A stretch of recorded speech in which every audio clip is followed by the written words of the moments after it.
En otro video, hablamos de qué pasó con Harry Potter después de los eventos de las Reliquias de la Muerte.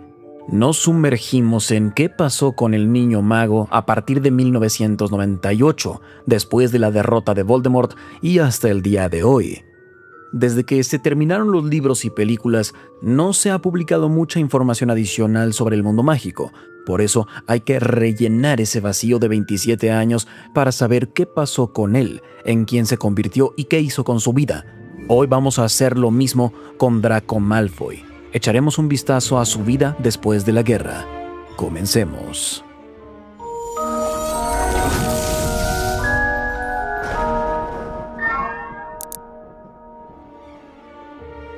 Bienvenidos a Harry Potter Theory Español. A los 18 años, Draco era un hombre marcado, no solo en el sentido literal debido a la marca tenebrosa que tenía en su brazo, sino también ante los ojos del mundo mágico. Era el hijo de un mortífago conocido. Creció en un hogar con creencias en la supremacía de la sangre pura y alguna vez estuvo cerca de matar a Dumbledore, aunque a regañadientes. Y si bien Draco empezó como solo un bravucón tradicional del colegio, se convirtió en mortífago para cuando llegó la Segunda Guerra Mágica. La comunidad mágica estaba muy al tanto de esto. Después de los fracasos de Lucius, Voldemort inició una guerra psicológica contra los Malfoy. Castigó no solo a Lucius, sino a toda su familia. Desde el misterio del príncipe, Draco se volvió en poco más que un peón en el juego de Voldemort, y su primera misión como mortífago fue la tarea imposible de matar a Albus Dumbledore. Voldemort explotó su miedo, su orgullo y su desesperación. Los llevó más allá del límite. Es decir, que para cuando llegó la batalla final, su lealtad ya se había derrumbado. Antes de que Voldemort hubiera sido vencido, Narcisa le mintió para proteger a su hijo Draco. Y Draco, cuando llegó el momento de la verdad, no pudo tirar del gatillo y matar al director. Estas no fueron acciones de una familia que creyera en la causa del Señor Tenebroso.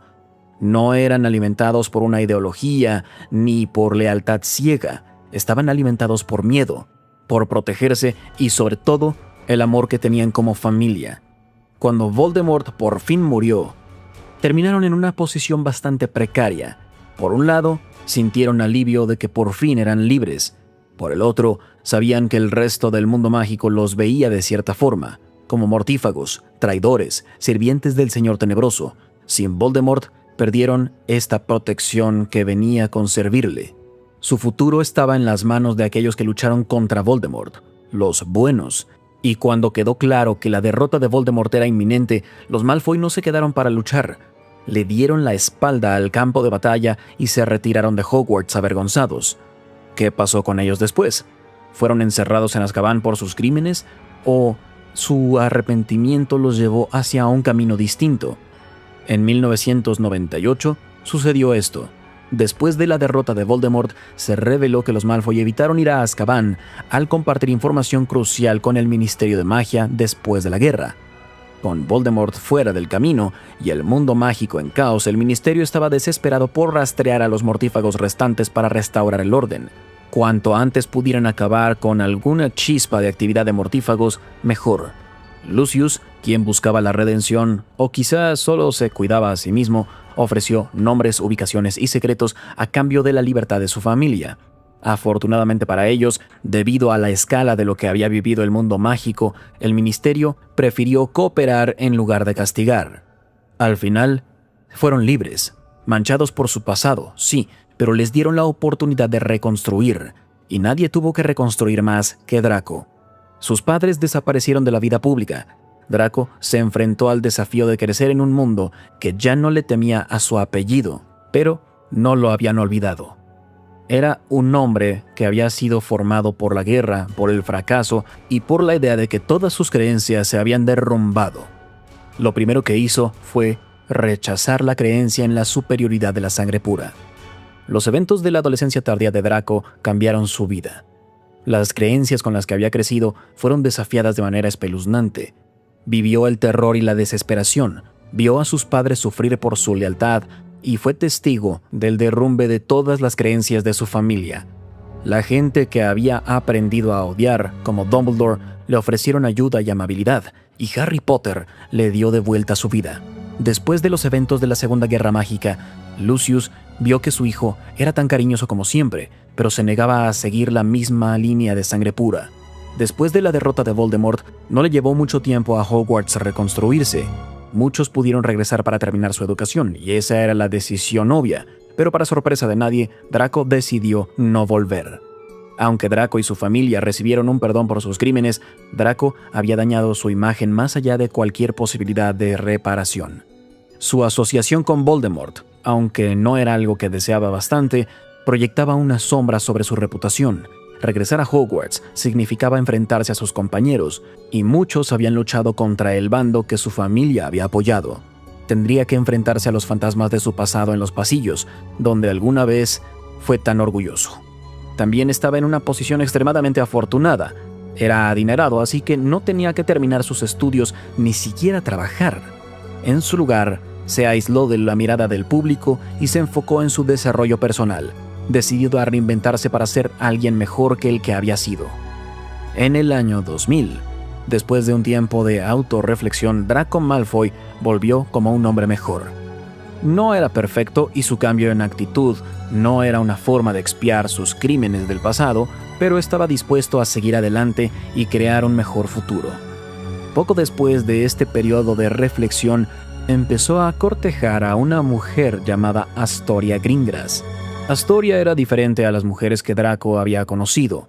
Era tranquila, pensativa y muy independiente. Ella tenía una gran fuerza silenciosa.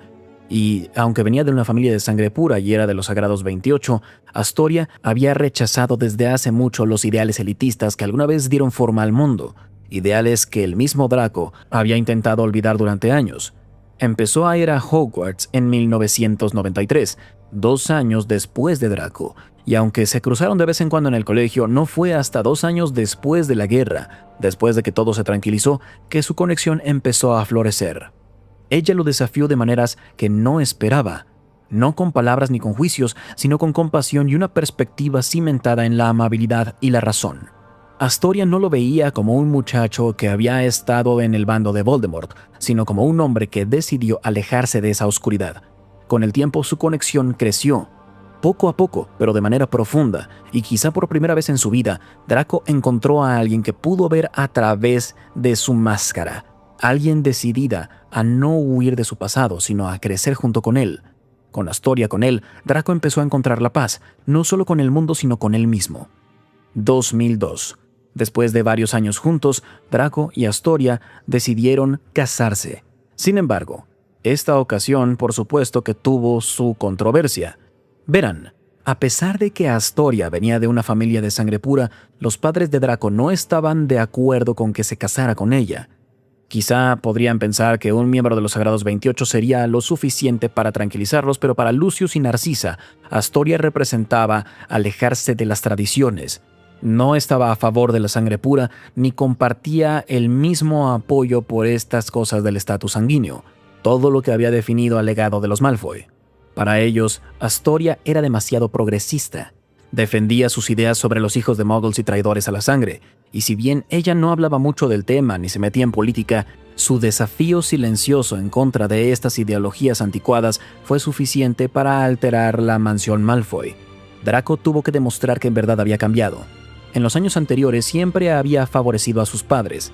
Quería llenar de orgullo a la casa Malfoy con su obediencia, pero ahora seguía sus propias convicciones y a pesar de las protestas de sus padres, decidió casarse con Astoria. Astoria más adelante describiría sus acciones como unas de las más valientes que había visto. Los recién casados empezaron el nuevo capítulo de sus vidas. 2004. Aunque Draco y Astoria tenían un gran matrimonio y una buena vida juntos, no era todo perfecto. Pocos años después, Astoria empezó a desarrollar síntomas que empeoraron cada vez más. Eso venía de una maldición familiar. Pudimos tener hijos, pero Astoria era frágil. Una maldición de sangre, una seria. Una antepasada tenía una maldición y apareció en ella. Estas cosas pueden volver a aparecer después de generaciones.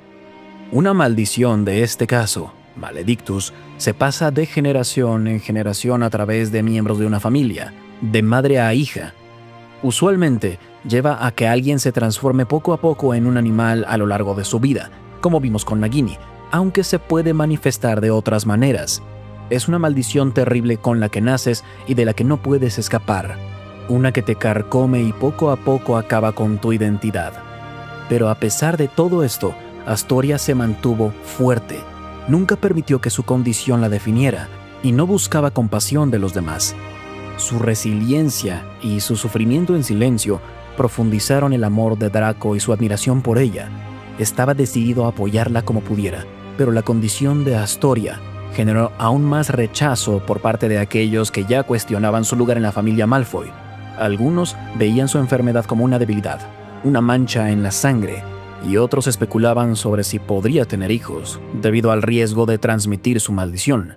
Pero a pesar de todo esto, Draco y Astoria hicieron el esfuerzo y tuvieron el valor de tener un hijo.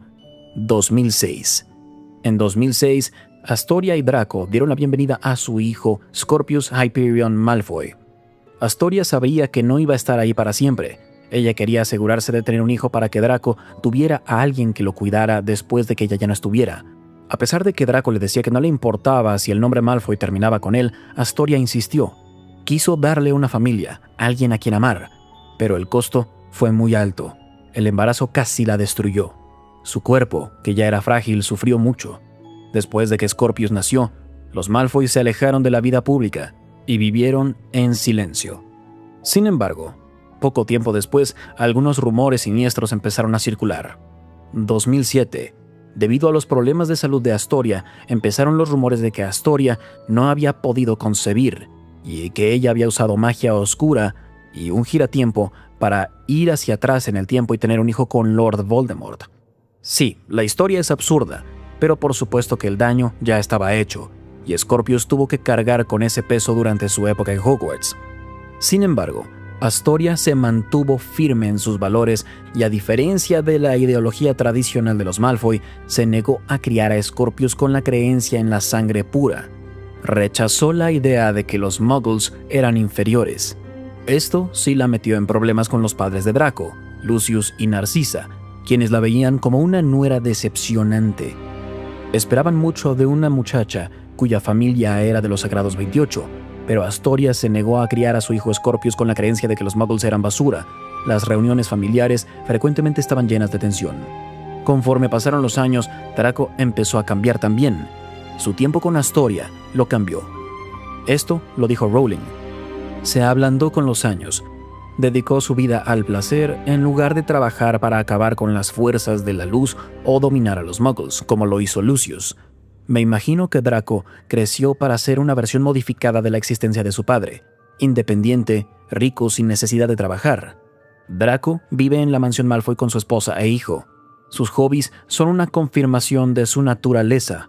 Colecciona artefactos de artes oscuras, eso se conecta con su historia familiar, pero los guarda en vitrinas y no los usa.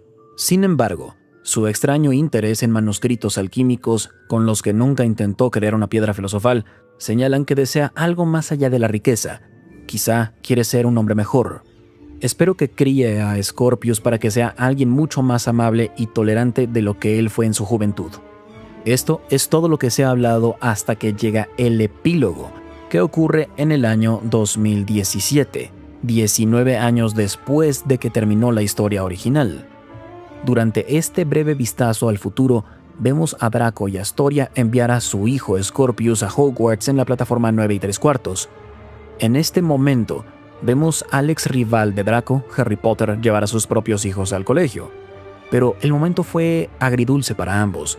Astoria vivió para enviar a su hijo a Hogwarts, algo que temía que no iba a lograr, pero sabía que quizá no estaría allí para cuando regresara. En este momento, la maldición de sangre que la había perseguido ya había pasado factura. Su fuerza estaba desapareciendo. A pesar de la carga del nombre de su apellido y los rumores que lo siguieron desde que nació, Scorpius empezó su viaje en Hogwarts como un niño amable, tímido e inteligente, un reflejo de la influencia de Astoria. En el tren, Scorpius se sentó solo en un compartimento. Esperaba que alguien se le uniera, y su deseo se cumplió cuando Albus Potter y Rose Granger Weasley entraron. Scorpius se presentó con una sonrisa nerviosa, les ofreció dulces de lo que él tenía y Rose decidió irse poco después, pero Albus decidió quedarse. Dijo en broma que era solo por los dulces, pero ambos conectaron muy rápido. Para cuando el tren llegó a Hogwarts, su amistad ya había empezado a cimentarse. Al llegar, Scorpius fue enviado a Slytherin, la misma casa a la que fue su padre, y para su sorpresa, Albus se le unió. Se rompió la tradición de la familia Potter de que fueran Gryffindor. Este giro inesperado profundizó su amistad. Ambos se sentían forasteros. Scorpius era objeto de burlas y existía un rumor de que era el hijo de Voldemort. Y se burlaron de Albus porque era un Potter en Slytherin. Scorpius y Albus se volvieron inseparables. 2019. Poco después del tercer año de Scorpius, llegó el desastre, cuando Astoria finalmente sucumbió ante su maldición sanguínea. Murió muy joven. Ella siempre supo que sería así, pero no antes de dejar una marca profunda en aquellos cercanos a ella. Para Draco la pérdida fue profunda. Sin ella el mundo se sentía más frío, vacío. Rompió el corazón de Draco hasta el punto de considerar usar el giratiempo ilegal de su padre, un dispositivo que había mantenido en secreto solo para verla una vez más. La tentación fue abrumadora. Estar junto a ella, escuchar su voz otra vez, pero al final no pudo hacerlo. Sabía que no era lo que a Astoria le hubiera gustado, pero ese giratiempo sí fue utilizado. Muchas cosas suceden después, pero no les voy a contar toda la historia del legado maldito, así que vamos a hacer un resumen de la participación de Draco. 2020. En el legado maldito, la hija secreta de Lord Voldemort y Bellatrix Lestrange, que nació poco antes de la batalla de Hogwarts, desarrolló un plan para usar un giratiempo para volver a 1981 e impedir la caída de su padre al frenar su intento de asesinato contra Harry Potter. Draco ayuda al revelar que tiene un raro y avanzado prototipo de giratiempo. Se une a Harry, Ron y Ginny para usar el dispositivo para volver al pasado para encontrar a Delphini y detenerla. La siguen hasta el Valle de Godric en la noche del 31 de octubre de 1981, la noche en la que Voldemort fue a matar a Harry, y después de una breve pero intensa batalla, Delphi es derrotada y arrestada. Esta experiencia transforma la relación de Draco con sus antiguos rivales. A través de este trabajo de unión con Harry, Hermione y los demás, Draco empieza a limar asperezas y a dejar atrás todos los prejuicios, y en verdad confía en ellos, especialmente en Harry, con quien desarrolla en conjunto una relación mutua de respeto. Draco hasta admite que Harry es un amigo, un gran cambio de la competencia y rivalidad que tuvieron en su juventud. Hoy, Malfoy tiene 45 años. Es un padre, viudo y un hombre que ha crecido muchísimo después de todo lo que tuvo que enfrentar en su juventud. Vive por su hijo, a quien crió prácticamente solo, y aunque aún es precavido y reservado, ya no es cruel ni amargado. Es un hombre que sobrevivió a la guerra, aprendió de su pasado y trabajó para ser una mejor persona. Al final, no busca atención ni perdón, solo intenta hacer lo correcto por su hijo. En palabras de J.K. Rowling, hay, después de todo, algo de bien que no logró extinguirse en el corazón de Draco. Y eso es todo por hoy.